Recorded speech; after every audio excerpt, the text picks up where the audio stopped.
Hello and welcome to the magic of fishing. Today you join me in the kitchen, but don't worry, won't be long before we're out on the bank. First, I'd like to show you a really effective and low cost ground bait for this time of year, which is spring. The water's still warming up, it's still quite clear, and this is a brilliant cloudy attractant for all kinds of fish, from carp to tench, bream, roach, or anything that swims, as I like to go for. In fact, many homes will have everything that you need in the kitchen cupboards, and I've transferred them all to this bucket. So let's show you what you'll need for my killer corn cloud. And the first and main ingredient is bread. Good old sliced white, just a couple of loaves. The second ingredient, as you might expect with something called a killer corn cloud, is sweet corn, and the frozen variety is the best value, less than £1.50 for all this. And the only other things you're going to need are a large mixing bowl like the bucket which all that stuff started in, and a blender or food processor. So let me show you how I make it. First, we're going to open one of the loaves and put half of it in a bait tub that'll be used on the hook. And then with the other half of the loaf, we're going to tear it up, get it in our blender, which we're going to use to liquidize the bread. And we'll keep going with the loaf, saving this in a bait tub for later. And there you have half a loaf or a few pints of lovely white crumb. Next comes the corn, and that's something else we need to liquidize. Put about half the bag in. Now it can get quite stodgy, so you may need to add a bit of water. But you should end up with this lovely sweet corn soup. Next, we're going to take the second loaf of bread and put that into the bucket or other container before pouring the sweet corn, liquidized corn, over it. And next, we're going to open up our carnation milk. God, that takes me back. And as tempting as it may be to eat, we're going to add that to our blender pot before topping up with warm water and adding a touch of molasses. And this lovely milkshake can then be added gradually to the bucket as we mash up the bread. You really have to get your hands in and give it a good go.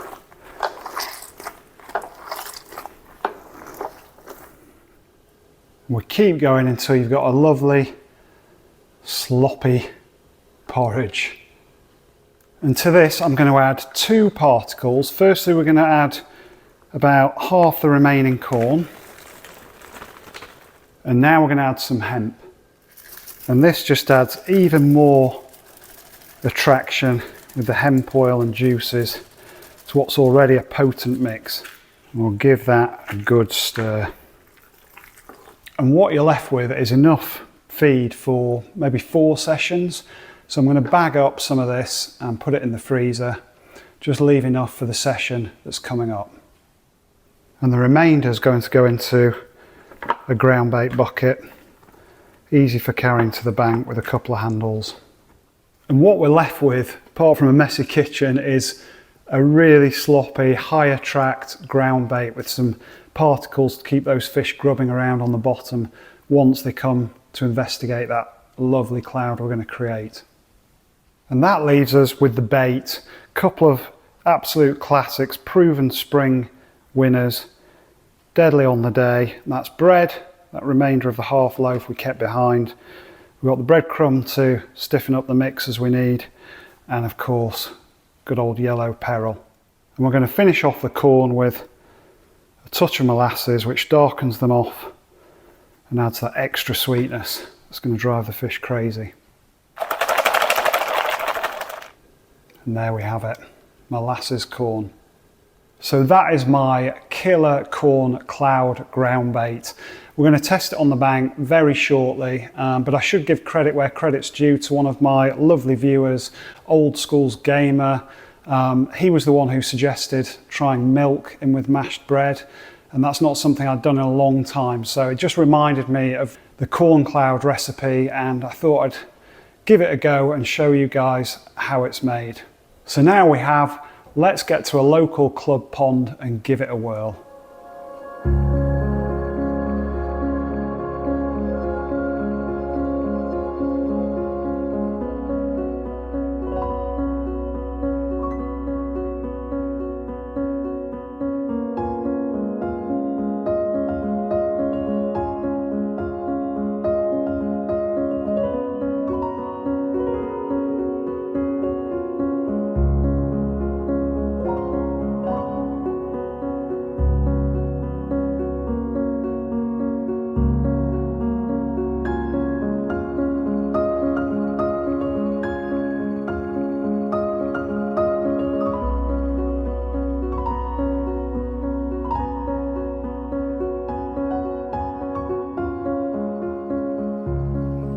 And here we are, just 15 minutes drive from home. I've had a quick walk around the pond and picked a spot actually you may have seen me fish a few weeks ago in another very early spring session I had on here, and I managed a couple of tench that day. It's a species I'd love to see again this evening. It's a lovely mild, first really mild day of the year, 19 degrees, and I'm actually here midweek, first evening session of the year, which is always a pleasure when you can end a work day by the water's edge. And I'm really hoping, after balling it in with 3 or 4 balls of the sloppy mix, the cloud mix, just stiffened up with a touch of breadcrumbs to allow me to throw it the short distance to some pads that I've earmarked for my spot. And now I've plumbed up, we can get fishing. But before I make that first cast, I must just give a quick shout out to a fellow YouTuber and float enthusiast called Andy. He runs Black Bottom Floats, and he was good enough to swing by my house this week and drop off a small collection of these miniature works of art. If you love your float fishing, or you're interested in giving it a go yourself, I really urge you to check out his Black Bottom Floats YouTube channel. But really excited to be giving this reed waggler a go today. It's a really nice sensitive cane tip, beautifully coloured and finished with whipping, immaculate varnish, and I can't think of a nicer float to use next to a few lily pads. So let's give it a go. And of course, fishing the killer corn cloud, what better bait to go with first than a grain of the yellow stuff. As you can see, nicely darkened off with that molasses.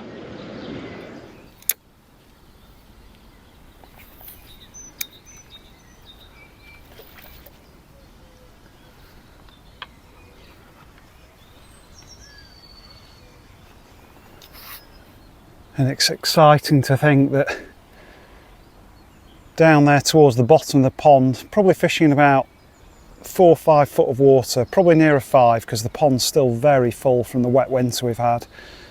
But yeah, down there on the dark bottom we've got a really nice white cloud spreading out from the first 3 or 4 balls we've put in.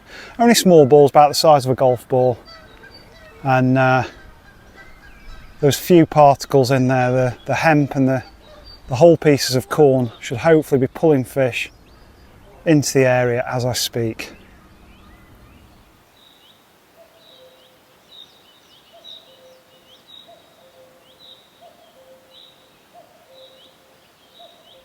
And there's barely a breath of wind, but what little breeze there is blowing into this little bay, which is another reason I chose this area.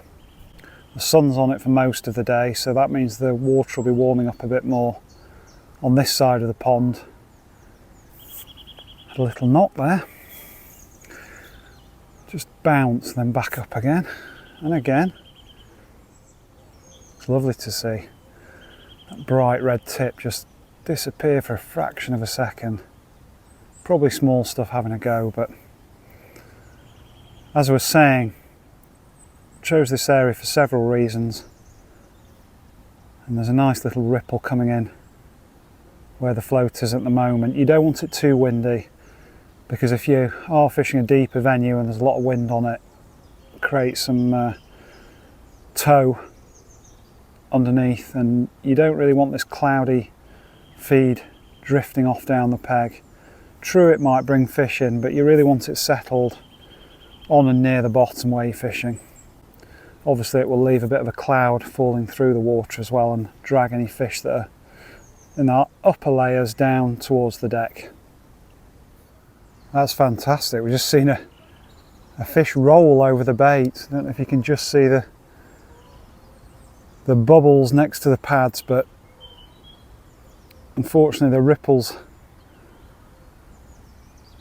making them hard to see, but a lovely fish. Looked like it could have been a tench rolling over that feed. That's very encouraging.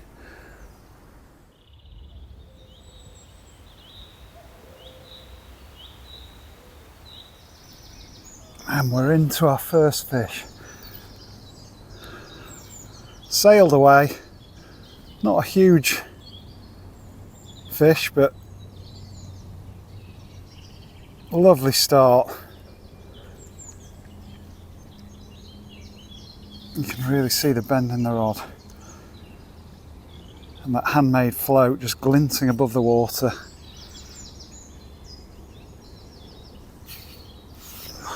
And it's a tench. Great start.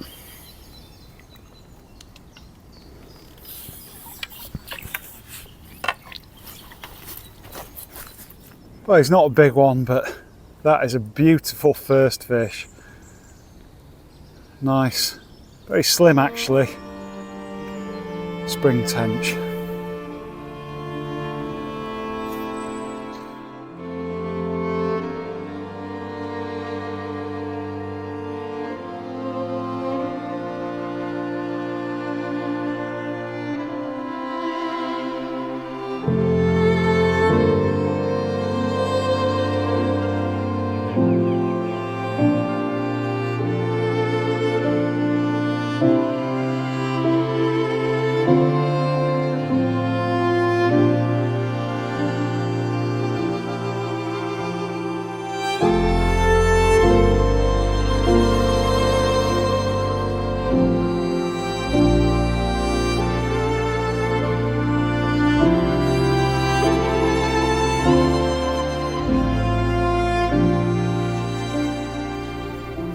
And we're in again.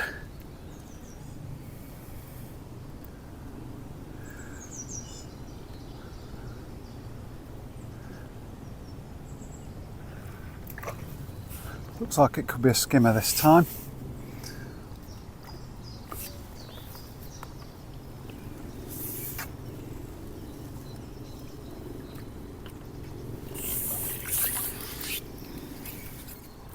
Only a small one, but put a bend in the rod and I'm happy with that. And they're definitely onto that corn cloud. But let's try a change of bait, just because we can. A bit of breadflake. Now let's get a bit more of that feed in.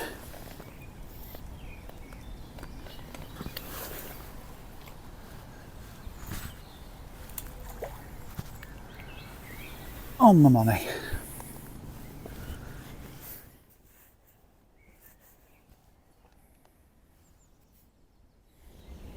Well, it's about 7:30 now, and it's a little reminder that we're not in summer yet. It's only April, and the clouds have come over. Sun's gone below the treetops anyway, and suddenly feels quite a lot chillier. But still got a good hour, I'd say, of light now the clocks have changed, and although I've not had anything on bread, I'm going to give it a bit longer and see if we can get one out. And we're into solid feeling fish on the bread. Must apologise for a very noisy plane going overhead. It was worth persevering with that flake. Had 2 or 3 casts 5-10 minutes without anything, and then out of the blue, it really is scrapping. A bit of back winding.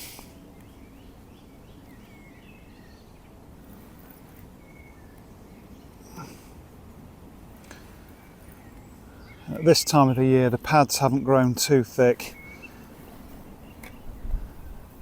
If it was nearer summer, I'd be fishing a stronger rod and slightly stronger line, but the snags aren't fully snagged up yet. And this looks like a better tench.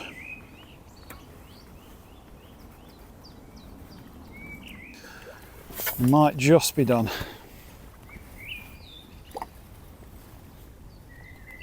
And he goes.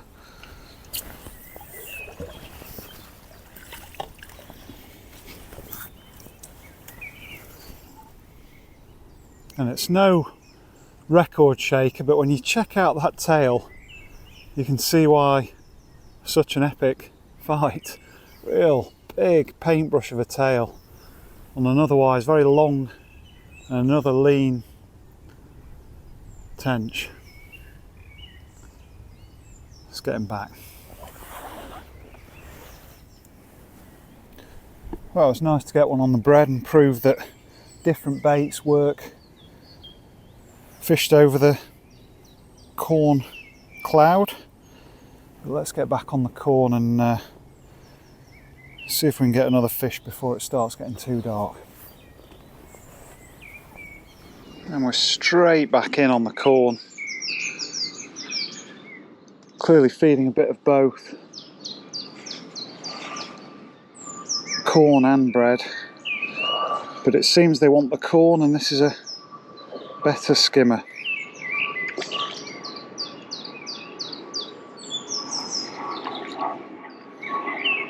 Again, apologies for the big planes coming over.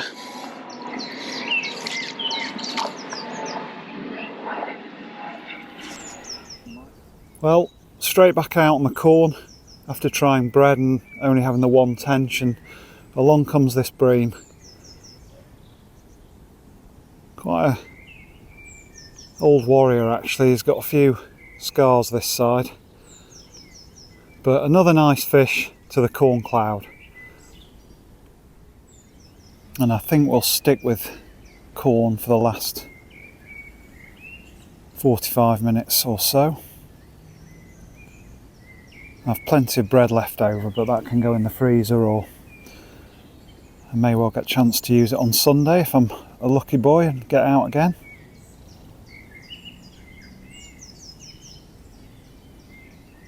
Lovely bird song.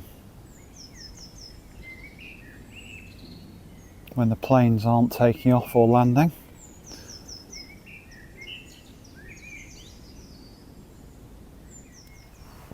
Ooh, and another good fish on the corn. Let's take him into a bit of weed.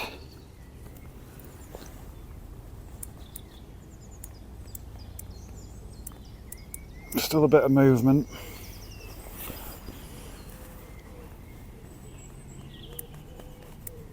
I might have to give this a bit of slack. There he goes. He's out. Close quarter combat.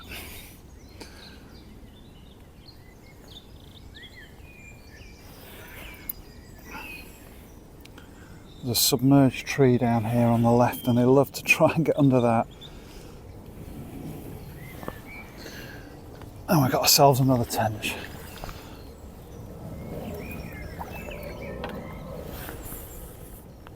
Well, they really have gone crazy for the corn and the corn cloud.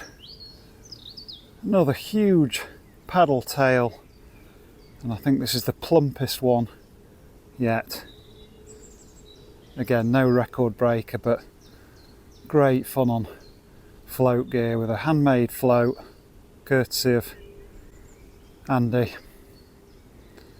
And a feeding frenzy courtesy of the corn cloud. See if we can get another before it gets dark.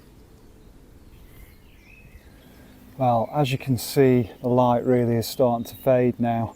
It is only April, it's 8 o'clock and might have another 15-20 minutes to go yet, so maybe a chance of one more.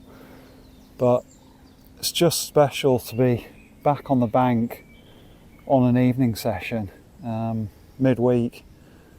Real golden light come over the surface of the lake, even though the sun's behind the clouds and behind the trees.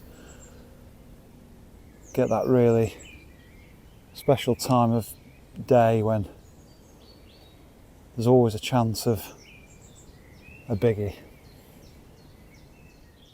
Well, as you can see, I'm back home in the garage. I fished until it went dark, gave it another 15 or 20 minutes, but the biggie wasn't to be on that occasion. But what a fantastic session. Just goes to show that experimenting with your bait and your feed, even the basics like bread and corn, can really pay dividends. Fantastic session, loads of action for 2 or 3 hours midweek, and I really enjoyed it. I hope you did too. If you're not already part of the club, please hit the subscribe button below to watch more videos like this, and if you are, thanks for your support as always. Give it a like and I'll see you again soon on the bank.